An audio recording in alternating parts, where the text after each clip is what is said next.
नमस्कार साथियों, आप देख रहे हैं त्रिदेव न्यूज। ऊधम सिंह नगर के नानकमता क्षेत्र में महाराणा प्रताप जयंती के अवसर पर आज सूबे के मुख्यमंत्री पुष्कर सिंह धामी पहुंचे।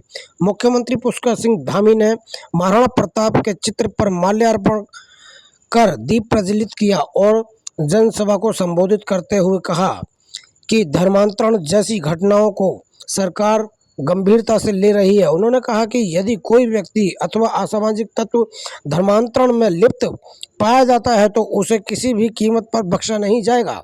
पुष्कर सिंह धामी मुख्यमंत्री ने आगे कहा कि वर्ष 2027 में प्रदेश में पुनः सरकार बनाने का लक्ष्य रखा है। उन्होंने कहा कि लैंड जिहाद, लव जिहाद एवं धर्मांतरण जैसी घटनाओं पर सरकार सख्ती से कार्यवाही करेगी और दोषियों के खिलाफ कड़े कदम उठाएंगे। देखते रहिए त्रिदेव न्यूज। धन्यवाद। टोपी तथा स्मृति चिन्ह देकर माननीय मुख्यमंत्री जी का अभिनंदन एवं स्वागत। डॉक्टर प्रेम सिंह को साल उड़ाकर तथा खिलौने है तथा स्मृति चिन्ह देकर माननीय मुख्यमंत्री जी का अभिनंदन एवं स्वागत। साथ ही अब मैं मंडल के हरिमाला से अभिनंदन एवं स्वागत करतल ध्वनि से सब लोग अभिनंदन करें। स्वागत है भाई, स्वागत है धामी जी का, स्वागत है भाई, स्वागत धामी।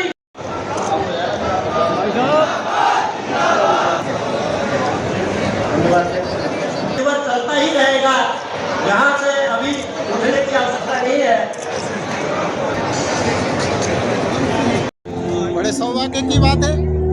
9 मई को आना था माननीय मुख्यमंत्री जी को, लेकिन पश्चिमी बंगाल में शपथ ग्रहण समारोह में उनको अनिवार्य रूप से जाना था, इसलिए 9 मई को नहीं आ पाए।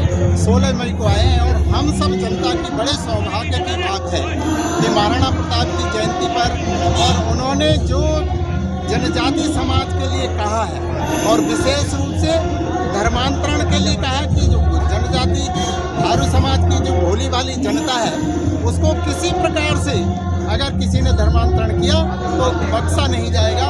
ये हम सब लोगों के बड़ी सौभाग्य की बात है और हम उनका बहुत बहुत धन्यवाद करते हैं, बहुत बहुत आभार प्रकट करते हैं कि धामी जी ने संस्कृति, धर्म और रक्षा के लिए पूरा का पूरा अपना जो बीड़ा है वो उठा रखा है। तो देवभूमि को किसी प्रकार से असुरक्षित नहीं होने देंगे।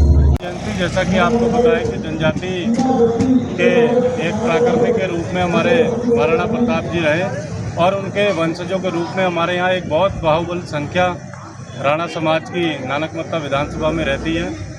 हर वर्ष 9 मई को ये कार्यक्रम मनाया जाता है। संपूर्ण भारतवर्ष में ये कार्यक्रम मनाया जाता है, क्योंकि माननीय मुख्यमंत्री को उस दिन कार्यक्रम में पश्चिम बंगाल जाना पड़ा, जिस कारण आज माननीय मुख्यमंत्री जी महाराणा प्रताप जी के वंशजों के बीच में आज उपस्थित रहे और उनके द्वारा निरंतर जिस तरीके से उत्तराखंड सरकार द्वारा जो योजनाएं थारू जनजाति परिवारों के लिए चलाई जा रही हैं उसके विषय में विस्तार से बताया। उन्होंने बताया कि यहाँ पर किस तरीके से पूरे ऊधम सिंह नगर जनपद में बाजपुर हो, चाहे हमारा खटीमा का जनजाति बाहुल्य हो, चाहे नानकमत्ता का क्षेत्र हो, वहाँ पर जनजाति के बच्चों के शिक्षा के क्षेत्र में नए छात्रावास आश्रम पद्धति विद्यालय के रूप में ITI के रूप में स्थापित की जा रही हैं और नानकमत्ता क्षेत्र में थारू जनजाति के लिए थारू राणा विकास भवन का भी कार्य जो है अंतिम श्रेय में है। शिक्षा के क्षेत्र में जिस तरीके से उनके बालक बालिकाओं को पढ़ाने के लिए, उनकी शादी के लिए 50,000 रुपये की सहायता